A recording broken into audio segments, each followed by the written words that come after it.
Welcome back to Roughing with the Sappers. We've got a very special episode today with the first game that we've reviewed where it wasn't one of the Millsap family who was actually the center referee. We've got special guest Evin Ledesma, who is the son of Carlos.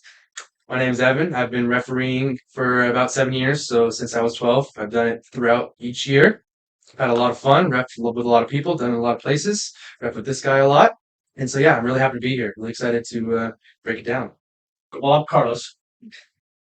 This is my third episode with you guys. Yeah, thanks. This is a lot of fun. Yeah, like Evan said, I am his dad, and like the Sappers, I know Scott very well, and he enjoys reffing with his kids. I enjoy reffing with this guy. So we got a fun game today with Roseville was the home team wearing black and the away team was in white. It's a U13 Boys game. Throughout the game, there was some interesting things said in the sideline, some cool things to talk about, some interesting dialogue. So let's do it. As you can see, I'm in the center in green. My two other ARs that are on my crew are also in green, and we have a training referee in yellow. So he is just shadowing the AR on the far side, just to learn.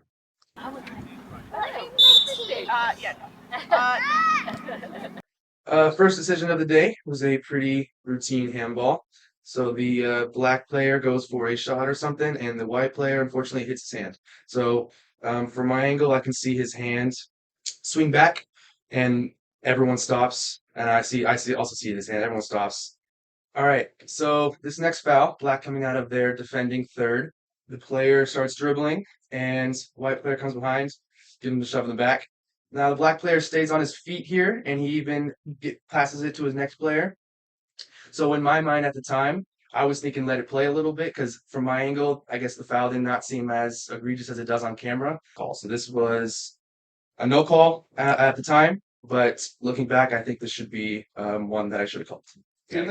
And this game got a little bit more agitated as it went on. These types of early ones set a little bit of a tone for the game, right? Yep. Right. And you'll see in the next few frames, coach's reaction there because he saw the foul as well and he expected a call. Yeah. All right, our next call here happened in the middle of the field. So the black and white players are both fighting for the ball. But as you can see, black gets in front, and as black gets in front, white tries to use the shoulder to get to the ball. However, because black put himself in front, he ends up going straight through his back. So I blow the whistle. I'm in a good spot to see what happens. So I make the call. Now, as I'm making the call, the coach and spectators react. And there you got your hand up. Yep. And so I give them the hands, which means gotta stop talking. So it's really funny because you're going to talk to the hand because Right. they're saying listen. However, coach keeps talking. So let's listen to what he has to say here. Right. Oh my goodness. Really? I know it's only 2 minutes in. Was there any attempt at the ball? I have a player got a concussion last week from something similar. I don't want a concussion this week. I understand. That's fine. I'll get a red in my final. As a referee, and I'm sure the other three next to me can attest, how are we supposed to prevent that foul from happening? And regardless, I gave him the hands. I don't want you talking to me when I give you the hand. That's the universal sign. And so yellow card's a good way to make him quiet. So I give him a yellow card. What he wants is the yellow card, right? And from this angle, right, it looks rough, right? But you're also only like 10 yards from that. Like, Evan, your positioning's perfect, and you see what is happening between them. So you can see, is it a hard push, or is it kind of that player's momentum carrying him on there, right?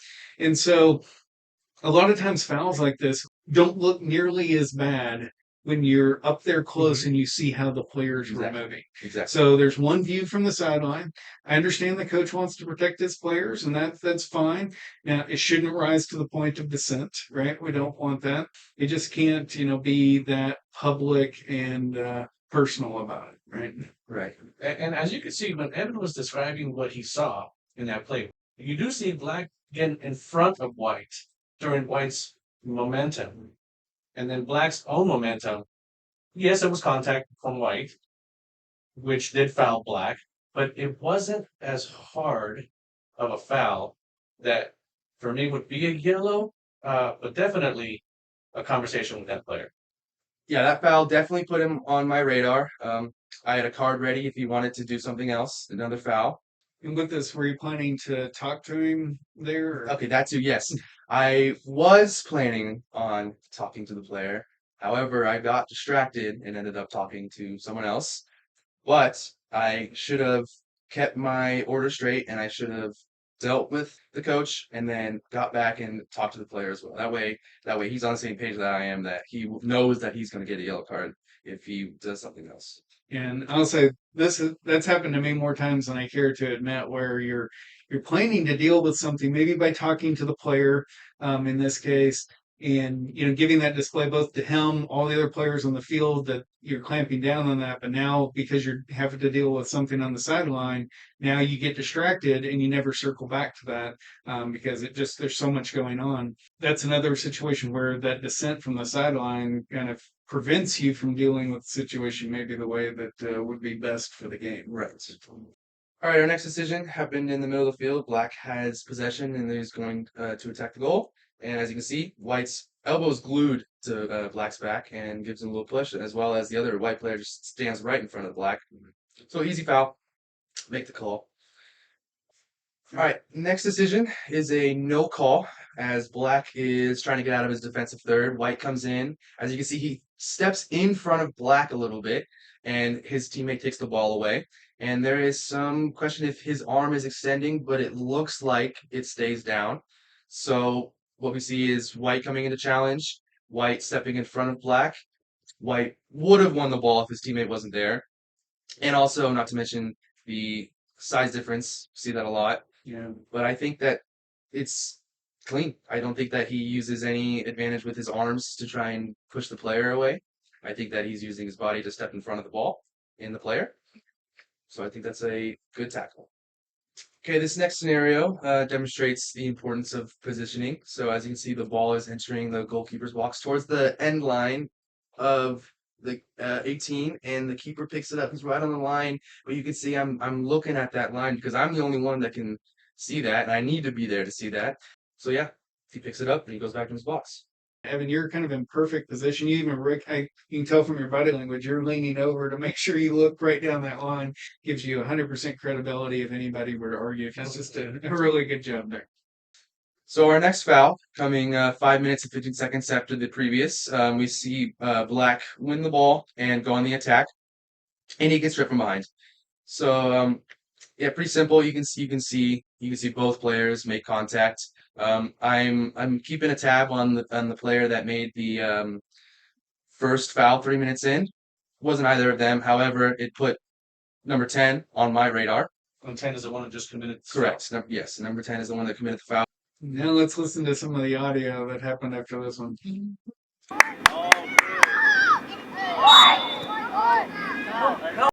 My favorite there is the what that happens before the player even hits the ground. Right about here, your AR is moving up to about the halfway line because second to last defender's up here, and the coach begins kind of working the AR a little bit. Mm-hmm. I know. I'm trying to stay here as well, but I'd rather be ejected than have. I mean, that's like 4 or 5 hard fouls. That was the first time we talked to the kid, and kids are going to get injured. We don't want anyone injured. We can't call the fouls until they happen. And how we can control the game is kind of what Evan's doing here too. Is you have 3 separate players who have committed three separate fouls, who are now on his radar. And if they commit another foul, most likely they are going to receive a caution. And that's how you can control the game, but you can't avoid fouls up to that point. Yeah. As you mentioned, he's on your radar.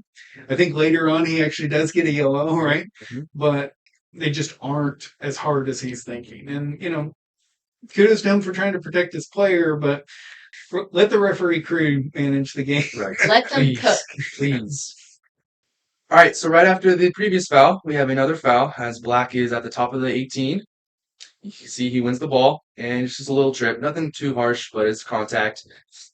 Delays his momentum and all that, so I make the call. Yeah, you blow the whistle immediately. Like he's Right. barely even on the ground, and I'm you're blowing the whistle. Yeah. We get some more comments from the coach. You know, I think while that discussion was still happening with the AR is trying to say, hey, he's calling all the fouls out there. Yes, he's made the calls, but it's different to make a call. Are you going to take it, Seb? To prevent, like, one is an injury. Just a guy with a whistle out in a green shirt. I mean, I'm not Superman. It's not an out of control game. No one has been injured. He's made almost all the right calls. So what does he want us to do? I feel like this is an example of where, like, the people's threshold for what they think should be allowed is just, can just vary from one person to another person. This coach obviously wants, he's trying to protect his players. He would like to see more yellow cards sooner, believing that helps tamp things down. And there is an argument to be made for doing that. Like if this game were to have gotten out of hand later on, we might be looking back at some of those and saying, well, why didn't I do such and such, right? So he's not entirely crazy for saying that. But at the same time, just as we've reviewed here, there's been 2 borderline fouls here, and both of them you were in good position and had good angles on, and they were both by different players, right? Yep. So it's, it's one of those where you just wish you could just let the referee crew manage the game, right?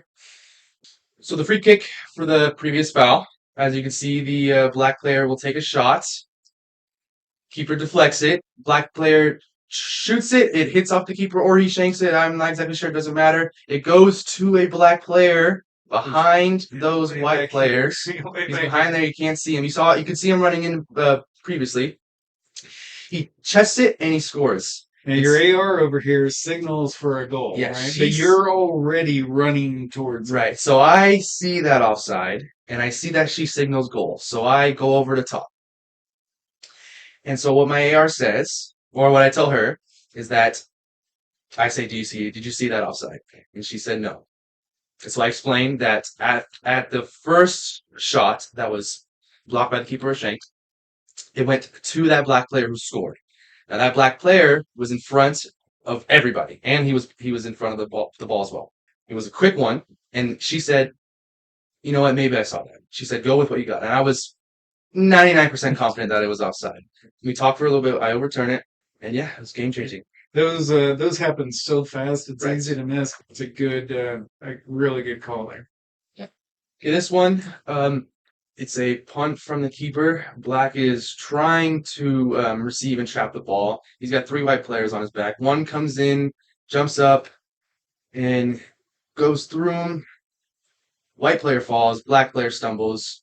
And I let it play on. Though looking at it now, I think I should have given it a call because white player came in hard, came in through the back, made contact. So it should have been a foul. Definitely disrupts how he plays the ball for sure. So over 6 minutes after the previous foul, Black is in there attacking third. Player's dribbling. There's a man on his back. He falls down. I don't think there was any contact at the time. I don't think we see any contact there, so I didn't call it. However, he gets back up, regains possession, and White comes in through the back, knocks him down. Yeah.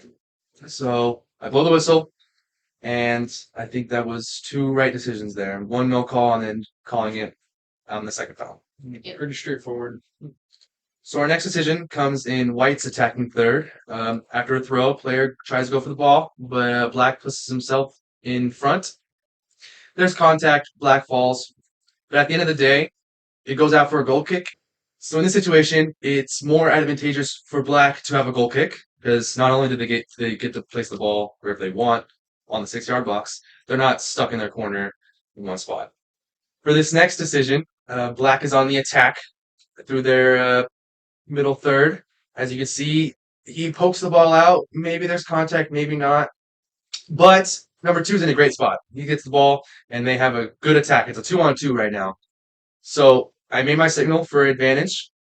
I gave my signal just to let the players and everyone know to keep going because, I mean, that's a dream for a striker and a winger right there. Clearly, they want that Right. every day, right? Yes, you don't want to stop that. You Especially, call that, they're upset. yeah, exactly. Especially from where it is.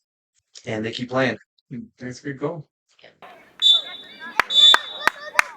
So I talked to the coach at halftime, and I apologized for the throw-in, the missed call, because it was just bugging me. I need to get off my chest. And he was talking to me about what he was saying on the sidelines that I couldn't hear. He was telling me that you can yellow card a player in the first 2 minutes, as if I didn't know that. And I told him it wasn't a yellow card in my eyes, and I was like, this game isn't out of hand. I've read hundreds of games. It's a very mild game.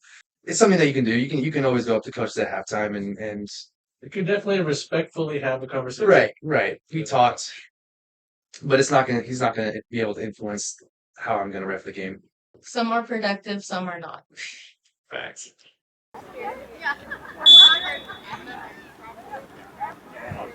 So shortly after the start of the first half, you can see White's in possession around the midfield, and Black comes in. It's really quick, but you can see his left leg making contact with White's left leg, disrupting his path towards the ball, and they end up losing possession real quick, but getting back. But regardless, it was a quick one. I probably could have been a little closer, but I think that should be a foul. That should be a foul for White. Hard to see. You're over here in the center circle. There's like 4 bodies in your way right on the line of sight, and it's super quick too. A lot of that's really clumsy by 23. It doesn't make it any less of a foul, but it's if he was a little bit more in control of his body, that would have been more ball. Can you try to process that interaction quickly? But you see that White stays up, Black pops up right away and makes the play for the ball. So at that point, in real time, you're thinking maybe a tangle of legs, maybe they both struck the ball at the same time, and So around 5 minutes after our last decision, we have Black coming out of their defending third. And as you can see, Black gathers the ball, and White nicks him a little bit. It impedes him a little bit, but he gets back on his feet. And, I mean, that's an awesome shot for the Black winger. So regardless, let that play on. That's a way better than anything that they could get from a free kick. Yeah. On this one, White was on the attack, but then Black comes in and puts himself in between the player and the ball, and White goes straight through him. He even falls over him. I mean, clear as day, takes his momentum right through him. Yep. So I make the call. On the restart following that foul, I want to talk about what happens here because Black is queuing this up, and Evan, you're over here. You're kind of looking off to the side. If this player comes and kicks it right there, you've already turned and you're looking back, and you saw this happen, right? You saw it happen. He does play it here like that. He kicks the ball moves about the diameter of a ball, and you see this White player recognizes that and starts running in to play it there. Now the other Black player comes in, oh, I need to get that. But I think there's an argument to be made that player did put it in play, though just watching it here, it doesn't look like he was trying to gain any advantage. I don't even know what he was thinking when he did it. He wasn't trying to do like a trick play that I can see there at all. And so I'm curious, Carlos, if you, let's say this ref had let that play and White had gone in and scored a goal, you'd probably get complaints maybe from both directions on as the referee assigner. So what's your take there? Probably. Well, then at that point, it would be a teachable moment, a learning experience, one for the ref, because by the laws of the game, the Black player on the left started play. And again, like you said, White recognizes that and is trying to get that ball. And if they scored and the referee allowed that within the laws of the game, it's allowed. But we want to apply Law 18 in this case. And Law 18 is common sense. Common sense, right? sorry, Common yes. sense, yeah. So that's where it would be a learning situation for the referee. Yes, he did touch it, but it looked like he was just trying to push it. He could have done it with his hands, right? And that wouldn't start the play. But he chose to do it with his foot. And with, here, this is a great example of where we're doing grassroots refereeing, right? If this is the professional Premier League, right, that's definitely in play. Right. But this isn't that. Right? We're playing grassroots soccer with youth players. They're not trying to get away with something. Okay, on this next scenario, it's not a decision. It's something that is a little bit of a pet peeve of mine for the AR mechanics. Yeah. Watch our AR here. I'll actually let our humble AR expert here Very humble, narrate that. I would like to say. So then so here we just see that she puts the flag up to signal that it went up because maybe people didn't see that. But then after that, to signal which direction it's going, she then switches it above and goes like that when what you're supposed to do is more go like under to the waist and then like that. So it's just better mechanics when you go under and not over the head. It's more of like a cheat code. Like even before getting certified, I went to some field sessions with Carlos and he had us work on mechanics. And one of the first things that he taught me was like, you've got to go underhand before doing that. And I'm pretty sure he shouted at a few people going over the head. It's a very clear memory. I don't shout at people. I But guess but very I do want to correct them. sternly. Yes. Yes, very sternly said something. So our next decision is a pretty simple offside, just after the corner kick. So some white players are walking back while the black players are stepping up their line. So as a white player kicks it back in, you can see the white player, the blonde one, he is in an offside position and he makes himself involved. Just like that. Pretty simple. Or my AR, she gives the signal. But she uses the wrong hand. Yeah. Yeah. Right hand for popping the flag up. Yeah, thanks. And why do you want it in the right hand? You want to be able to see the field. So if you're using your left hand, and since you're an AR on those sides, you can't see. Like my arm is blocking all that. If I'm using this, I can still see everything. Yeah. So this one in white's attacking third, white player will take a shot, and the keeper makes a save, but he bobbles it a little bit. He has it in his hands, then he bobbles it. A striker notices that, goes in for a challenge. Keeper's diving on it, and it's really quick. But what I'm looking at, and I have a pretty good angle on it. I'm straight at it. I see that the white striker, his foot is laces up. He's not cleats up or studs up. It's not dangerous inherently from the studs. He makes contact with the ball. He doesn't really touch the keeper at all, and the keeper gets up. My era calls it. I waver down. Keeper's fine, and I talk to the attacker as he's coming up. Say, hey man, be a little bit more careful next time. And you can tell from their body language, like all of those players out there know that there wasn't a foul. Right. So that's a very, it's a difficult call to make. If you're not in position, you were in perfect position. But if you were out of position in that, like it would be very difficult. And it's easy to think something happened from the sideline. So I think, in fact, we've got some audio in this one. Oh my gosh! I mean, that should be a yellow for a dangerous play. Yes, he could have hit him in the face, and it's one of those things where we just have to let it play out. I mean, I can't blow the whistle as the player's making the challenge. That's just not, that can't happen. You just got to be there. You got to look. You got to look and see, does he hit the face? Does he not? It's a matter of inches. And you talked to him after. You told Yes. him, hey, you got to be more careful. But you can also tell from the body language of the players. Yep. They all know that there wasn't any illegal contact. If the keeper would have been hit in the face or anywhere on his body, he would not have gotten up that fast. Right. Yeah. And Shortly after the last decision, we have whites in possession of the ball in their middle. So he's dribbling, and it's hard to see from the camera, but his left arm gives a little shove towards black, causing him to fall. Now, even though he has possession, you can see me signal that he's moving his arm out like this, and he's like shaking him off. Obviously, that's not within the laws of the game, so I blow the whistle. For this next decision, it's a split decision between us. Black has the ball, and he's dribbling. White comes from behind, and it's hard to see, but at the time I didn't call this. And what my thought process is that he comes in. I don't think he comes in straight through the back. I think he comes in through the side a little bit, or mostly. He does make contact with the ball, but whatever. They're side by side. It's in with the way that the black player falls forward.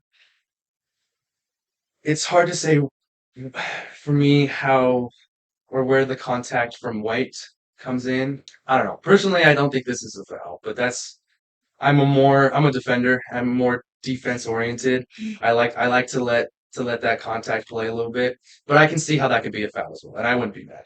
I think just me watching it here and without having been as close as you were to it, that it looks like a charge through the back there, and just the way he falls forward. So I think it's fair to say, yeah, maybe Mhm. we can't fully agree with that. So we'll Yeah. deck half a point there. All right, so around 2 minutes later, we have our next decision. This one in black is shielding the ball from a white player, and they're going at it for a little bit. I have the angle behind and sideways a little bit, so my AR calls a foul. But from my angle, I didn't see from white any grabbing. I didn't see any tripping from behind. And based on the way that black falls, he kind of falls in stages, like his knees buckle, and then he just like sits down. So, in my opinion, either he was just fell down, or he was trying to get a foul. That happens a lot when players are shielding the ball. They fall because they think that refs can't see what's going on in between them. So I didn't call it. I waved my AR down. I just didn't see contact. And she has. I think my angle is probably better than hers as well. I think she just sees the black player fall. She can't see what's going on behind the scenes. So around 5 minutes after our last decision, we have ball squirts out. White comes in between the two black players, and he just gets stripped. Pretty simple. You can see contact from either black player. So I make the call for white. So similar to the last decision, we have another trip. White makes a good move, cuts it back. Black is too late, gets him in the ankle. There's no real reason for advantage, even though White gets it. So I make the call. Super easy. Barely. Barely inconvenience. So coming out of Black's defending third, the ball gets cleared. Black player makes an attempt for the ball. However, one of the white players, who's not in possession of the ball, uses his body and pushes the black player away, so the white teammate can get it. That's not allowed. You can't do that. So make the call. Pretty simple. Yeah, it's one of those that kind of starts as impeding, but once they have contact. It's not impeding anymore. Yep. So our next decision is an offside. Pretty simple, kind of funny one. The white player is tying his shoe as the ball comes in. So he gets up immediately, because why wouldn't you? And he's offside. Yeah, pretty easy. So the next decision is a attack from white coming from the midfield into the attacking third. The player dribbles through a couple of people. Right here is where the contact happens. There's a little shove and a little trip. I let it play on a little bit to see if he gets out of it. He does get out of it, but because he was stumbling a little bit, he ends up losing possession of the ball. So I go ahead and call it back to that previous contact. For the next decision, Black is about to get in the attacking third. He receives the ball, and the white player just carries the momentum straight through him. They kind of just smack into each other, but Black keeps possession. So I give a signal. It's hard to tell, but I give a signal, recognizing that there was contact and there is the possibility of a foul. So I let it play on, and Black makes it out, and he has a nice little attack going on there. So And it was a foul, but I kept advantage.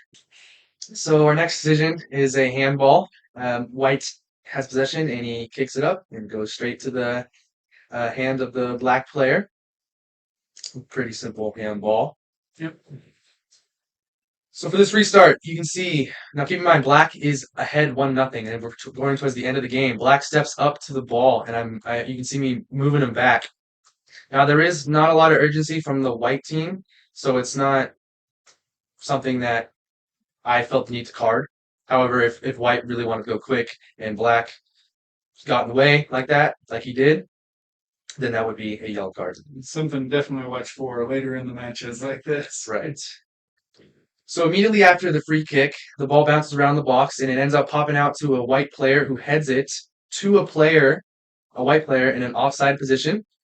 So pretty simple. The AR makes the call. However, the goalkeeper does grab it. And so I see that. I almost blow the whistle, but I wave him down. Similar to the goal kick and the foul that happened earlier, it's more advantageous for the black team to have a punt rather than basically like a goal kick on their 6-yard line, because that's where the player was. So I wave my AR down and I let play resume. All right, nearing the end of the game, we have another decision. So you can see Black has possession of the ball, and there's a white player behind him, gives him the slightest bit of contact. They end up losing the ball. I don't call this based on how I've been calling the game. I mean, I've been letting those kind of fouls go. It does seem like maybe there's a little contact, but not enough for to make me make the call. So I let it go. Okay, so this is the last decision of the game. White won the ball from Black, and he's trying to dribble through. And you can see the Black player in blue shoes. He just stands in the way of the white player, and his leg is out a little bit, and White trips over it.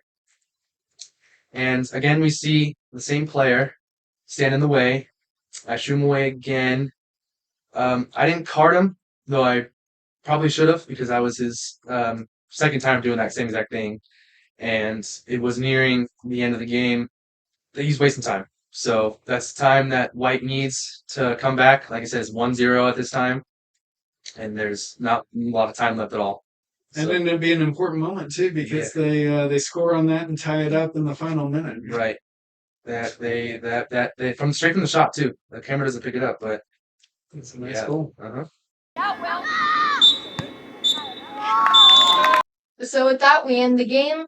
At the end of the game, we have 35 decisions and 3.5 deductions. That gives us a final Sapper score of 90%. So it's a good game. Yeah. Right? It's Yeah. pretty good. Very nice. Oh, nicely done. I'll do it guys. A for effort. And our first guest appearance is in the 90s. There we go. Very nice. So with that, that concludes this episode of Reffing with the Sappers and special guests. Yes. Thank you guys for having me. It was a lot of fun. Let's do this again sometime. Lots of fun having you. Yes, For sure. Tune back next Friday for our next game review. I'm Scott. I'm Katie, I'm Evin. I'm Carlos. and we'll see you out on the pitch. You're the only one that didn't do the pitch. Oh, I just point Yeah, to you're it. supposed Oh, to. my bad. And Katie makes fun of me because I have Of course I do. seasonal allergies and I have a tendency to cough a lot. You do. Recently. Oh, and the next, in the next one, we're going to. You want to That's have it. you want to have a clear throat. If I had feelings, they'd be hurt. Good. That's the point. See, All See, everyone does it. yeah. See. It's the morning, that's why. It's not just me. Like, how do you want us to prevent something that hasn't even happened yet? What do you want from us? Your Ethos ethos on the field. is unorthodox. Like ethos is that too fancy Everybody for knows you? what everybody. Mhm. Evan, were you taught what ethos means? Ethos, pathos, logos. Exactly. He knows. He knows. They teach you this in 7th grade. I don't remember what they are. You can't yellow card this number 10 for what Red Shoes over there did. Now let me ask you this.